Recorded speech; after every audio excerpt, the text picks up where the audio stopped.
আসসালামু আলাইকুম রহমতুল্লাহি বারাকাতু। আসলে আমরা যারা মুসলমান তাদের কাছে আমার একটাই প্রশ্ন, আসলে ভাই মৃত্যুর কথা কি একবার স্মরণ হয়? এই যে ধরেন একটা উদাহরণস্বরূপ আমি এখন ধরেন এই ফজর নামাজ পড়ে যাইতেছি, যাওয়ার পথে আমি শুনতেছি যে মাইকিং করতেছে যে ইন্না লিল্লাহি ওয়া ইন্না ইলাইহি রাজিউন, একটা ব্যক্তি মারা গেছে। আচ্ছা ভাই, উনি কি আর নামাজ পড়তে পারবে? আগে যা করছে ইবাদত, নামাজ কলমা বা আল্লাহর পথে চলছে, যে কোনো কাজ করছে আল্লাহর পথে করছে, সেগুলো ছাড়া যে নিকৃষ্ট কাজগুলা বা খারাপ কাজগুলো যেগুলো করছে সেগুলোর মাসুল সহ দিতে হবে। আর কি পারবে উনি দুনিয়াতে ফিরে আসতে? যা করার আল্লাহর পরীক্ষা দেওয়ার জন্য আল্লাহ পাঠাইছে, পরীক্ষা শেষ, এখন তো চলে যেতে হবে। ভাই মৃত্যুর কথা কি একবারও স্মরণ হয় না? একবারও কি স্মরণ হয় না আপনার মৃত্যু হবে? কেন ভাই? দুনিয়াতে এত মায়া, এত কিছু, কি করবেন? এত ক্ষমতা, এত দাপট, কি করবেন? একবার কি চিন্তা হয় না যে আপনি এই দাপট দেখাইতেছেন, দাপট দেখানো অবস্থায় যদি আপনার মৃত্যু হয়ে যায়, কি করবেন তখন? আল্লাহ কি ছেড়ে দিবেন? দিবেন ছেড়ে? কি করবেন? এই যে আজান দিতেছে, এই আপনি এখানে দোকানে বসে আছেন, পথঘাটে বসে আছেন, কি করবেন ভাই? জীবনে কি করবেন? এই কথা কি একবার চিন্তা হয় না যে আপনার মৃত্যু হবে? মৃত্যু এসে গেলে আর কি করবেন? তখন আর কি করার থাকবে?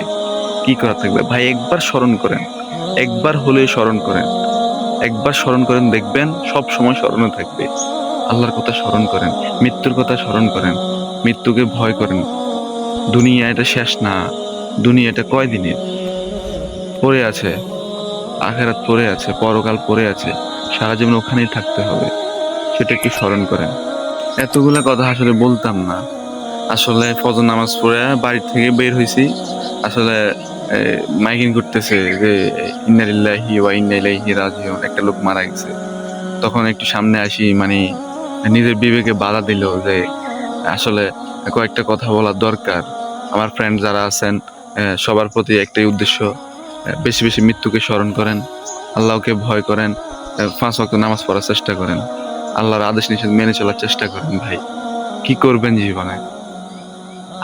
আমি বলি যে আমি নিজেও এই পুরোপুরি আল্লাহর পথে থাকতে পারি না ভাই, শয়তানের ধোঁকায় পড়তে হয়। শয়তানের ধোঁকায় পড়ে আমি চেষ্টা করি যে আবার আল্লাহর পথে চলে আসার চেষ্টা করি। মানুষ মাত্রই ভুল। হ্যাঁ, আমাদেরকে দুনিয়াতে পাঠানোর আগে যখন আমাদের আদম আলাইহিস সালাম দুনিয়াতে আসছে, প্রথমে উনিই ভুল করছে। তো ওর থেকে আমরা এখন ভুল করতেছি, এটা স্বাভাবিক। তবে ভুল করে আমাদেরকে শুধরাতে হবে, আল্লাহকে ভয় করতে হবে, আল্লাহর কাছে মাপ চাইতে হবে, তওবা করতে হবে। এগুলো তো মাথায় রাখতে হবে, তাই না ভাই? কি করবেন জীবনে? আমি কি করব জীবনে? আল্লাহকে স্মরণ করেন, ভয়ভীতি মনে লালন করেন, দেখবেন দুনিয়া সুন্দর, আখেরাত সুন্দর হবে। দুনিয়া সুন্দর হবে, আখেরাত সুন্দর হবে ভাই। কথাগুলো মনোযোগ দিয়ে রাখবেন। আসসালামু আলাইকুম রহমতুল্লাহি ওয়া বারাকাতুহু।